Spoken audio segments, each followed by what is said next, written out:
Welcome back to Stay On with Suhani. It's been a long time, but today we are here with a special episode. Today I'm going to talk to Amit Batak, who I call Maka and is my parents' dearest friend.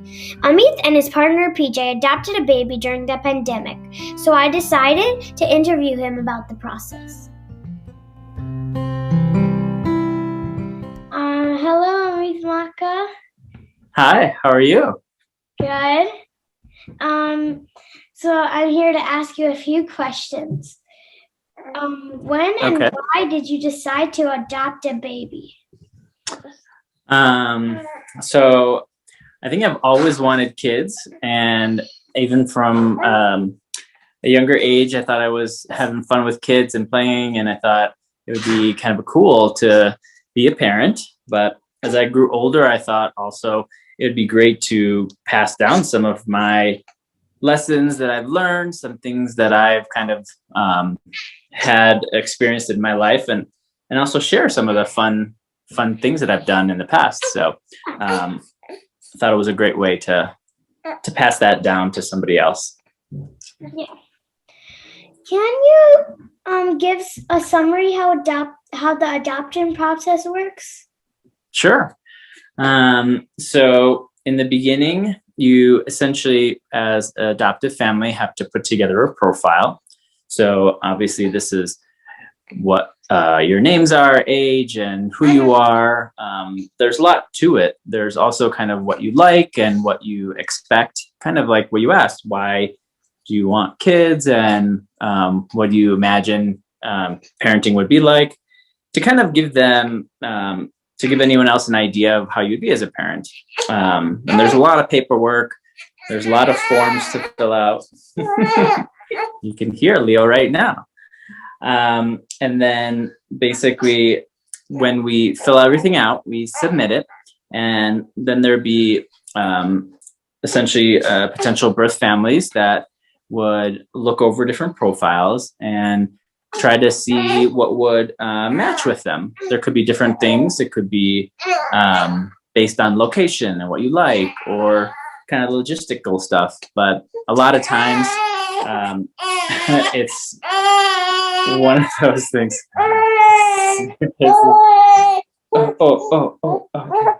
Yeah. Maybe PJ here is going to take Leo for a second. Yeah.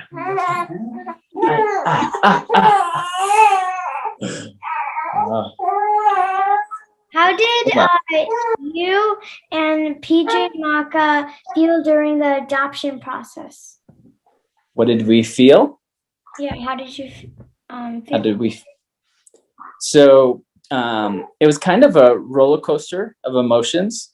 In the beginning, basically, we were like super excited to start filling out all the paperwork and kind of go through a lot of that stuff. But then, when we started filling things out, it was kind of scary with the paperwork and not knowing if we'd be matched, and trying to understand the process and not knowing when everything would happen. There's not a lot of planning. But at the same time, we were also hopeful. So there were like so many emotions going on. And I think at the end, we were really just thankful that we were part of the process and that we could help out. Yeah.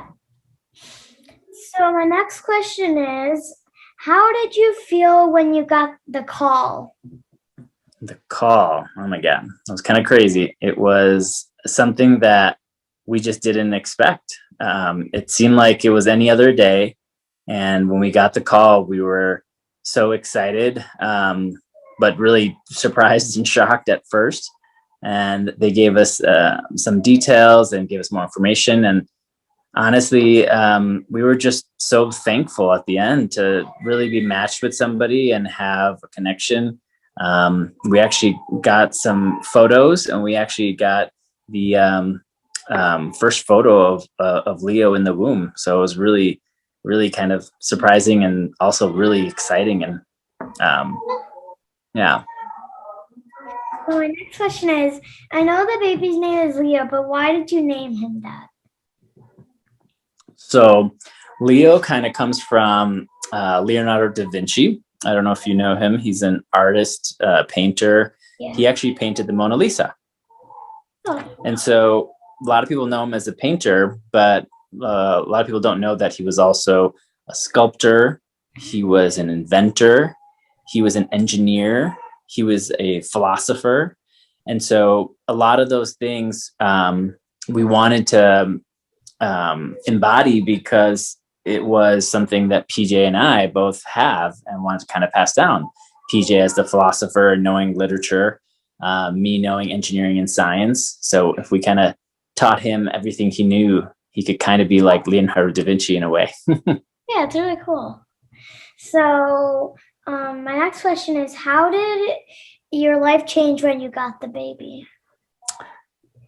Everything changed. It was something you don't expect. In the very beginning, there's a lot of time management and sleep management. There's a lot of difficulty, but excitement at the same time. And it's kind of a learning curve. You kind of have to learn different things in the very beginning, and it was something we both kind of worked together, but our schedules changed. We didn't get much sleep, and then also we have to work together more as a team, PJ and I, helping each other out. So there was a lot of changes. Yeah. Thank you for having the time to for me to interview. Well, thank you. Do you have any other? Else? No, I guess. Do you have any questions or want to know more about Leo or anything else? What's his personality like? Yeah, right now he's like 2.5 months, so he's starting to smile a lot, and he really likes music and us reading to him. PJ speaks French to him, and I speak Gujarati to him, and we both speak English to him. So I think he's just absorbing everything and smiling every time he hears a new sound or word. And so I think he's definitely someone who's going to like learning, and he's a very curious baby at the moment. Yeah. Did the pandemic make the adoption hard? Initially, it was difficult from a standpoint of trying to do things in person because a lot of things were shut down.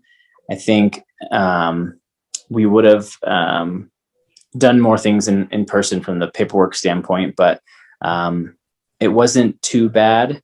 I think it was just scary to raise a baby with the pandemic going on. But at the same time, it was kind of nice because we were indoors and spending a lot of time with Leo because we had to be indoors because of the pandemic.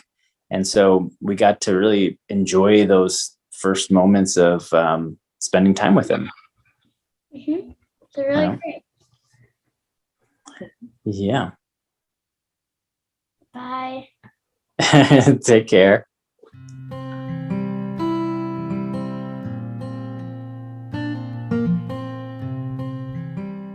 I hope you liked this special episode, and I'll see you again soon in another episode of Sam with Suhani. Bye!